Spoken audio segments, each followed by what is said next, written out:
Shalom, selamat pagi, dan semangat pagi. Salam sejahtera bagi kita semua. Kali ini akan disampaikan elemen pertama, pelajaran 1 sampai 4. Topik pertama, diriku dicintai Tuhan. Aku pribadi yang unik. Perbedaan ciri fisik. Perbedaan fisik laki-laki dan perempuan. Laki-laki memiliki jenis kelamin laki-laki, memiliki kumis, memiliki jakun, tubuh berotot. Perempuan memiliki jenis kelamin perempuan, memiliki rahim untuk mengandung dan payudara untuk menyusui. Dari perbedaan itu, terdapat perbedaan ciri fisik secara kodrati. Perbedaan yang khas dimiliki oleh laki-laki dan perempuan dan tidak bisa ditukarkan. Perempuan, jenis kelamin, rahim, dan payudara. Maka perempuan mengandung, melahirkan, dan menyusui. Laki-laki, jenis kelamin laki-laki, dan jakun. Kita tercipta sebagai laki-laki dan perempuan karena kehendak dan rencana Allah. Oleh karena itu, pantaslah kita bersyukur kepada Tuhan, sebab sikap syukur itu dapat kita wujudkan dengan berteman, bekerja sama, dan mengasihi semua teman, baik laki-laki maupun perempuan. Dalam masyarakat pada umumnya, ada pandangan bahwa laki-laki memiliki derajat yang lebih tinggi dari perempuan. Laki-laki dianggap lebih kuat dan lebih mampu menjadi pemimpin. Sedangkan perempuan adalah kaum lemah yang harus tunduk kepada laki-laki dan tidak diberi kesempatan untuk berkembang. Kitab suci memandang laki-laki dan perempuan adalah sederajat atau sama di hadapan Allah. Allah mengatakan bahwa perempuan adalah penolong yang sepadan bagi laki-laki. Allah menciptakan manusia menurut citranya. Menurut gambar Allah, diciptakannya laki-laki dan perempuan, bertujuan agar manusia beranak cucu dan berkuasa atas makhluk-makhluk ciptaan lain. Manusia sebagai citra Allah bukan hanya mirip dalam rupa, melainkan juga harus mirip dalam perbuatan baik, seperti Allah yang baik. Topik kedua, kemampuan dan keterbatasanku. Cara mengembangkan kemampuan diri. Jika kemampuannya menari, maka harus sering berlatih, menghafal gerakan tarian, ikut les menari. Jika kemampuannya melukis, maka sering berlatih menggambar, ikut les menggambar. Jika kemampuannya jago bola basket, maka ikut klub basket, sering berlatih, mengikuti lomba. Dalam Matius bab 25 ayat 14-30 mengisahkan mengenai perumpamaan tentang talenta. Ada 3 hamba yang diberi talenta masing-masing sesuai kesanggupannya. Hamba pertama, 5 talenta, mengembangkan talenta sehingga mendapat laba 5 talenta.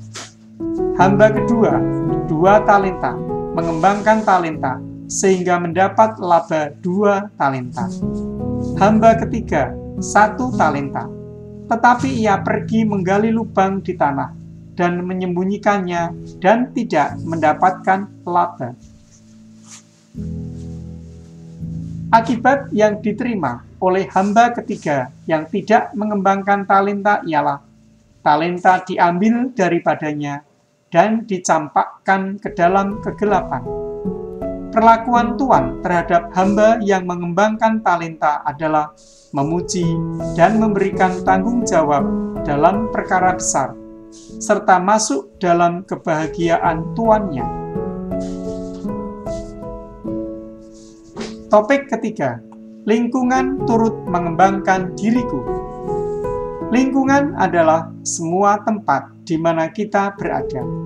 Lingkungan ada bermacam-macam, yaitu lingkungan keluarga, lingkungan sekolah, lingkungan alam, lingkungan desa, lingkungan perkotaan, lingkungan pantai, lingkungan keluarga, dan sebagainya. Ciri khas masyarakat pedesaan, perkotaan, dan pantai. Lingkungan pedesaan pada umumnya memiliki watak atau perilaku yang sabar, sederhana, dan mudah bekerja sama. Lingkungan perkotaan pada umumnya memiliki watak atau perilaku kurang peduli lingkungan, berpikir lebih maju, terburu-buru, dan tergesa-gesa.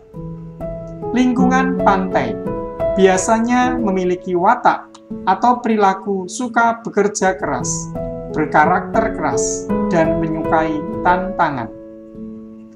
Lingkungan keluarga yang rukun, damai, dan menyenangkan juga membentuk watak dan perilaku anak-anak yang sabar, tekun, dan menyenangkan. Sebaliknya, keluarga yang sering bertengkar dan kurang harmonis akan membentuk watak atau perilaku anak yang keras, mudah marah. Yesus tumbuh dan berkembang di lingkungan keluarga yang beriman, serta dikasihi oleh Allah dan juga sesama. Hal ini tampak ketika berusia 12 tahun, Yesus bersama keluarganya pergi ke Yerusalem untuk beribadah. Pesan dari Lukas bab 2 ayat 41 sampai 52 bagi kita adalah rajin berdoa, rajin ke gereja, mengasihi dan menghormati orang tua kita. Topik keempat, mengembangkan diri bersama orang lain. Arti manusia sebagai makhluk sosial adalah manusia yang tidak bisa hidup sendiri dan selalu membutuhkan bantuan orang lain. Saat kita dilahirkan, kita membutuhkan bantuan ibu. Saat kita belajar berjalan, kita membutuhkan orang tua. Saat kita belajar di sekolah, kita membutuhkan guru.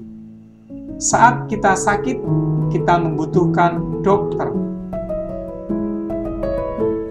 Dalam Markus bab 3 ayat 31 sampai 35 dikisahkan bagaimana hubungan antara anak dan orang tua itu saling mendukung. Kata orang-orang, "Lihat, ibu dan saudara-saudaramu ada di luar dan berusaha menemui engkau." Artinya orang mengakui bahwa Yesus juga memiliki orang tua serta sanak saudara yang senantiasa berusaha berkumpul bersama. Pesan Markus bab 3 ayat 31 sampai 35 bagi kita adalah kita hidup dalam persaudaraan sejati, saling mengasihi, mencintai, memperhatikan satu dengan yang lain tanpa pamrih, sesuai dengan kehendak Tuhan.